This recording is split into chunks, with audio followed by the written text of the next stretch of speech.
Usually at this point in the service, we have someone come out on stage and kind of host the service. And they'll come out with a big, bright smile and welcome you with a big smile and say, how's everybody doing this morning? And we'll kind of get rowdy. But we just felt like that wasn't the right tone for this morning. Usually at this point, we pray over the offering and we share some announcements. And we're just going to kind of cut all of that really short. And so the ushers are going to come by. If you're part of our church family and you want to give in our morning offering, if you're going to give your tithes, that's fine. The ushers are going to come down and then they'll just receive that. All the announcements that we would normally share and the slides on the screen, I'm just going to tell you all that stuff's in the bulletin and it's on our website. So when you get home later and you're watching football, you can go through the website and see everything that's going on. But we're not going to focus our attention on that stuff. Ushers, you can go ahead and receive that offering. We're just going to keep going as you do that. But this morning we're going to do things a little bit differently. Originally we would have been finishing up our series on the parables. This would have been week 10 on our parable series called The Life That Stands. And so we were going to talk about a parable that Jesus tells, a really short little one about two men going to the temple to pray. One was a Pharisee, one was a tax collector, and the disparity between their two prayers is significant and shows us something about our own hearts. I'm going to encourage you to read that on your own, but we're going to go a different direction this morning because I wanted to make sure that we took some time in our church services this morning and dedicated our time to acknowledge the loss that we're feeling as a community. So just 4 nights ago, 12 people were shot and killed in Borderline Bar and Grill on college night. A night filled with college students and college-aged young adults from Thousand Oaks and Camarillo and Simi Valley and Oxnard and Ventura. I know a ton of our own college-age young people that's where they go on Wednesday nights to go and dance and have fun. And 4 nights ago, 12 people lost their lives not 30 minutes from here. Devastating effect around the community.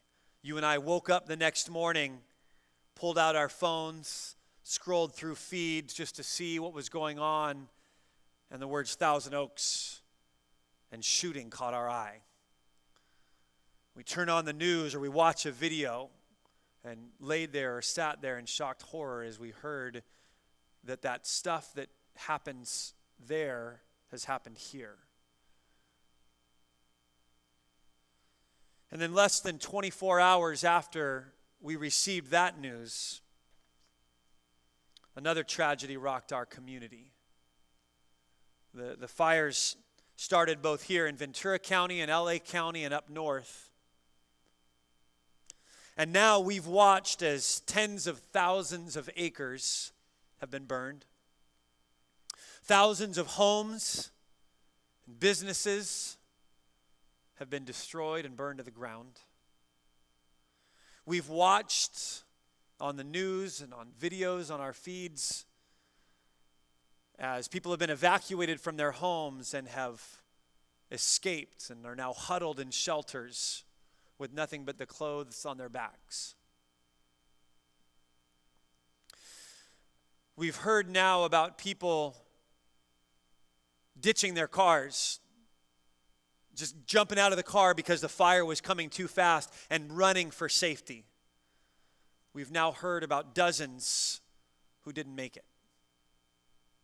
The loss of life is catastrophic. And for many of us in this area, it felt all too familiar, right?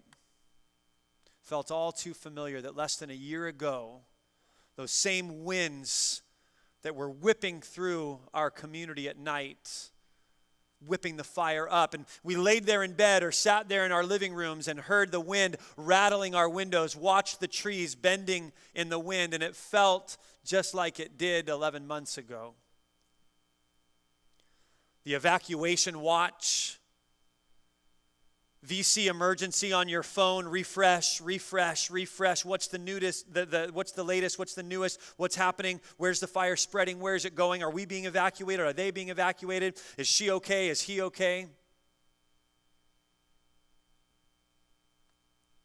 road closures and school closures, the smell of smoke in the air, the orange sky, the plumes of smoke coming off the mountains, driving home at night and seeing the ridge line lit up.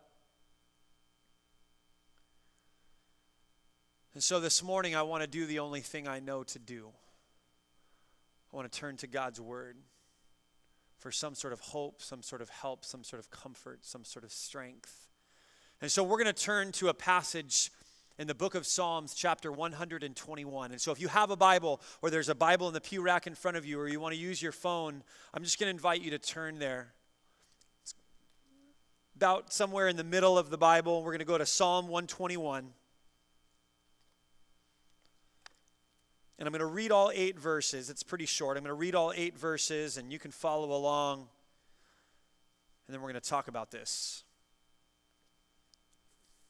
Psalm 121. We don't know exactly who wrote it. Some people attribute it to David, King David. But it says this, starting in verse 1, the psalmist writes this, I lift my eyes to the mountain.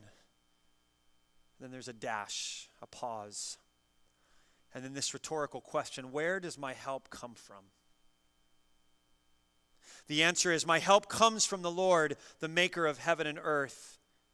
He will not let your foot slip. He who watches over you will not slumber. Indeed, he who watches over Israel will neither slumber nor sleep. The Lord watches over you. The Lord is your shade at your right hand. The sun will not harm you by day, nor the moon by night. The Lord will keep you from all harm. He will watch over your life. The Lord will watch over your coming and going, both now and forevermore. Amen. Earlier this week, I sat down in my office with a couple from our congregation. I do this a lot. I meet with people throughout the week, people from our community, people from our congregation, people that are maybe going through difficult circumstances or want to talk to me about something or get prayer or get some sort of biblical advice. And so I was sitting with a couple in our congregation. Their names are Anna and Peter. And Anna is from Latvia. Peter is from Finland. They met at Berkeley, got married. But Anna relayed this story to me. Now, I know her children, I know their grandchildren, but I'd never heard this part of the story before. When Anna was a young child living in Latvia, the Russians invaded. And in 1945, she and her family were forced to evacuate or else be sent to a concentration camp in Siberia. So with nothing really but the clothes on their back, they ran to escape. Little Anna trailing behind the family, trying to keep up. They had gathered up a few belongings and sent them ahead to Germany, hoping that maybe they would be able to reach safety in Germany. And as they got to a bridge, the troops stopped them and said, you can't pass. And so Anna's father and some other men from the community waited until nightfall and then escaped across the bridge to scout out the land on the other side of the bridge, came back and were able to lead the families across the bridge through a minefield and over to safety. And they were able to escape to Germany, where they spent the next 5 years in a displaced people's camp. Running, escaping, fearful of their lives. One of the items that they packed away and sent to Germany, hoping to maybe recover, was a songbook. A little songbook with a clasp. She brought it into my office this week. Because that songbook, somehow, all the other material goods that they had got destroyed or got stolen or got lost. And this one little songbook somehow ended up in a mailroom in Germany. Sent there by this desperate family from Latvia. And someone in Germany found the songbook, saw the names that were written in it, knew the family from Latvia, and managed to get the songbook back to Anna and her family. And inside, in her grandmother's writing, was a psalm. It was Psalm 121. And as I heard that story, I met with them before any of this happened this week, but that psalm has just been rolling around in my mind all week. And I thought this morning about what to share. And I thought yesterday about what we wanted to share this morning. And I came back to this psalm because this psalm has been bringing comfort to people for thousands of years. including a little girl and her family from Latvia fleeing for their lives. And my hope is that the truths and the words in this psalm will actually bring comfort and encouragement to us this morning. And so this morning I want to take just a few minutes. It'll be pretty short. But I want to look a little closer at the first two verses of this psalm. The first two verses of this psalm, and again, we don't know exactly who wrote this psalm. History tells that this psalm was actually has been sung by people for thousands of years. That the Israelite exiles who had been taken out of Israel with nothing but the clothes on their back and transported to exile, when they were coming back to the great city of Jerusalem, when they were actually finally able to come back to their homeland, that they would have sung this song. It's called a psalm of ascent. And as they would have been coming up to the hills and seen the hills of Jerusalem in the distance, they would have sung this song. It's also said that Jews on their pilgrimage to Jerusalem, as they get closer along that Jericho road and they can see the city of Jerusalem rising above the hills, that they would sing this psalm.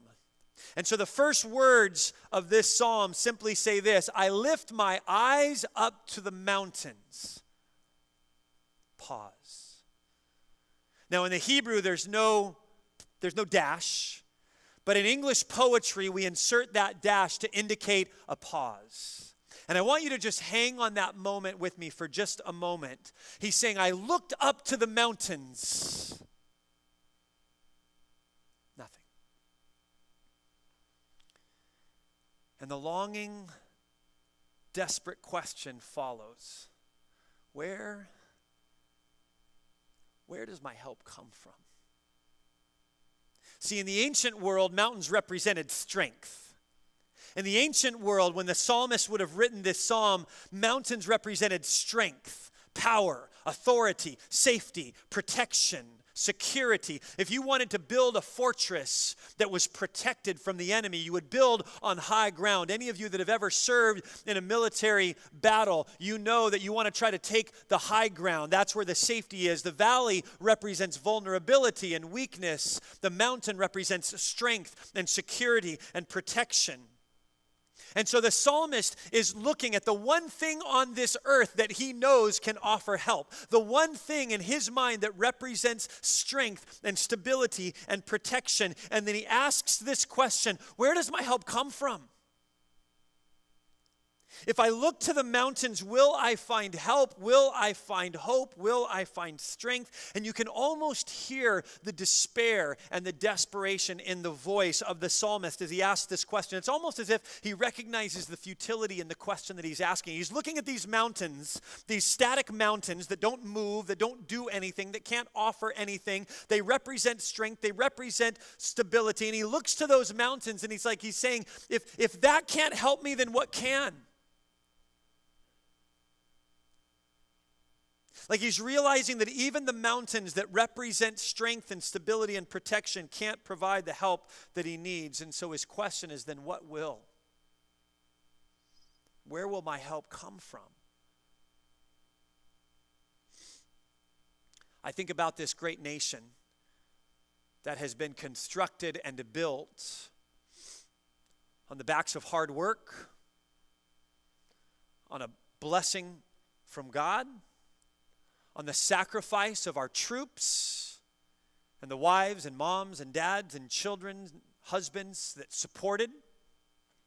And I think about this great nation, and I think about this concept of mountains and trust, the thing that we build our stability on. You know, like the dollar bills that say in God we trust, but yet our culture lives like it's actually on the dollar bill that we trust. And I think about all of the things in our culture, in our society, in our world, especially here in America, that we put our trust in, this safety bubble that we've kind of created and constructed around us that in our mind we imagine actually keeps us safe.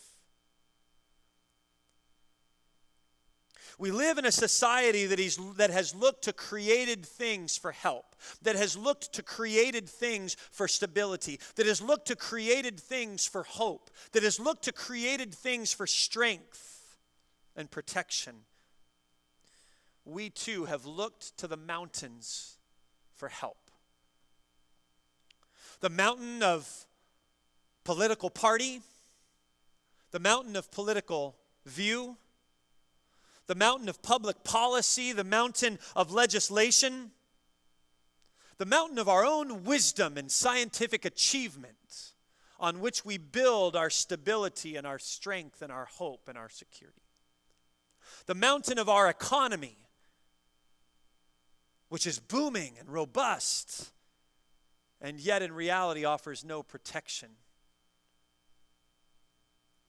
The mountain of our own personal success, academics, athletics, industry, finance, popularity. But what happens when we realize that those mountains can't actually help? What happens when we find ourselves like the psalmist that is looking at the mountains, the very thing that in his ancient mind would have represented strength and security, and he looks at those mountains and realizes and recognizes that that is not where the help is coming from? What happens then? What happens when we realize that those mountains can't actually help us? What happens when the very best of our man-made human creations aren't enough to protect us and offer us the help that we so desperately need? What then? What happens when we find ourselves like this morning and like this week and like a year ago? When we find ourselves experiencing devastation and loss all around in our own community, and the things that we've put our trust in are actually absolutely powerless to help. That's when we finally answer this question the same way that the psalmist answered. When we come to the same realization that the psalmist recognized, when we realize that it's because our help doesn't come from there. When we look to the mountains and we ask this question, where does our help come from? And then we're suddenly struck by this realization and this recognition that that is not where our help comes from. That's never where our help has come from. That has been an illusion of strength, an illusion of stability, an illusion of firm foundation, when the only firm foundation in this world is found in one place, and it's in God alone. And that's what the psalmist recognizes. Is my help doesn't come from the mountains. My help doesn't come from the things that I put my trust in. It doesn't come from a government office or my own success or my college degree or my bank account or my good looks or my house or my car or how many followers I have or all the other ridiculous things that we chase and pursue in the hopes that they can provide stability and security. And that is what the psalmist recognized. And so he responds to his own rhetorical question. He says, I look to the mountains. Man, where does my help even come from? And then he answers the question with these words. My help comes from the Lord. Because he's the maker of heaven and earth. This passage is so powerful. And it's not just the language of the passage. It's not just the vocabulary that the psalmist uses. There's beautiful poetry, but there's more to that. It's actually the structure. You don't see it in English, but in the original Hebrew, you actually see this powerful grammatical structure. It's called a chiasm. We don't need to get into all of that, but what it does is it builds on one thought, elevates, and then comes down and draws a contrast and a comparison between two like things. And so what he's saying is, he's saying mountains, I look to them for help. Help doesn't come from mountains. Help comes from the creator of those mountains.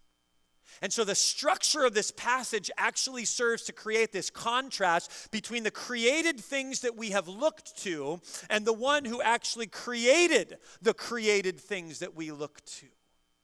And so what this passage calls us to do is take our eyes off the mountains, to take our eyes off of the problems, to take our eyes off of our man-made human solutions, and to elevate our eyes and begin to look up to where our help actually comes from. Because otherwise we're devastated, otherwise we're grieving, otherwise we're hurt and we're in pain and we're suffering. And I know that there are people in this room, I know that the pain that's going on because of things in your own life and your own family are so great that you don't even have the empathy bandwidth to deal with everything that happened in TO, that everything that's happening in LA County, that's everything that's happening across California. Like, you don't even have the bandwidth for that because of everything that's happening in our lives. And it's in those moments that we find ourselves still responding the same way that the psalmist encourages us to respond. Where does my help come from? It comes from the Lord. He's the maker of heaven and earth. All those things that we've looked to, all those things that we put our trust in, all of those things that we've built our stability on, God is the maker. And so he's the one that we look to. Maybe you haven't been directly affected by all of this. Maybe it's sort of indirectly. You just grieved for those who have lost. Maybe you have a family member that lives somewhere, or a family member who has a friend. Maybe there's somebody that you work with that has a property. All of us as a community have in one way or another been affected. And as I watched an interview that you probably either watched or read with Susan Orphanos, the mother of one of the victims, Telemachus, one of the victims of the shooting. There's a guy who was a Navy SEAL, had survived the Las Vegas shooting, and then lost his life at a club in Thousand Oaks. And if you read her words or heard her words, she said, I don't want thoughts. I don't want prayers. I hope to God that nobody sends me any more prayers. And I get it. Because most of the time when people say those words, they don't actually even mean anything by it. Oftentimes when people tweet those words or send those words or text those words or post those words to somebody's page with a little praying hands emoji, the very next thing that we do is we scroll on down our feed to the next thing. What does it mean to send a thought or to send a prayer to somebody? The only thing I know to do in moments like these is actually to come to the God of the universe and to begin to ask him for help. Anything else really is sort of hollow and empty. Does that mean we don't act? No, we act. We act with compassion. I hope that you're looking for ways that you can step in, that you can send something, or that you can direct some assistance. We're going to be working with some local churches in the affected areas on how we can target some areas and come alongside of some people. So I hope that you will do that. But that's not where our hope is found. Our hope is not found in the Red Cross. God bless the Red Cross for what they do. Our help is not found in Samaritan's Purse, although I'm so thankful for Samaritan's Purse. Our hope is not found in the Salvation Army. I'm so grateful for the work that they do, but that's not where our help is found. Our help is found in the Lord, the maker of heaven and earth. And so this morning, what I want us to do is I want us to turn our attention. We spent the last few days watching news feeds and scrolling through videos and pictures and comments. And we've been focused on the fires and the devastation and the destruction and the hopelessness. We've been focused on the friends that we know that were at borderline or know someone who were there. The friend that we work with whose nephew was affected. We've been focused on those things, and I'm going to invite us this morning for just a few minutes to turn our attention. Not to ignore, not to pretend it doesn't exist, to look at the mountains and then elevate our eyes above the mountains and begin to look to the Lord. And so what we're going to do in this moment is we're just going to create some quiet space. We're not so good in our culture about silence. We like noise, we like movement, we like action. I'm bored, what are we going to do next? We don't know how to sit quietly sometimes. So we're going to sit quietly for a moment or two. But this time, instead of specifically praying for those who have been affected, we're going to use this time to elevate our eyes and begin to worship God. We're going to leave that passage up on the screen, and if you've never prayed worshipful prayers to God like this before, there's no fancy words. You could just read that over and over if you want. You could just repeat the phrase, God, you are good. Sorry, God, I don't know how to do this very well. I'm just going to keep saying you are good. That's fine. But we're just going to begin to use this time and fill this place with the sounds and the whispers and the words and the silent prayers of praise and worship as we look above the mountains and we lift our eyes to the Lord, the maker of heaven and earth. Can we do that together this morning? Okay. Let's just go ahead and take a moment and do that, and then Jeff will lead us.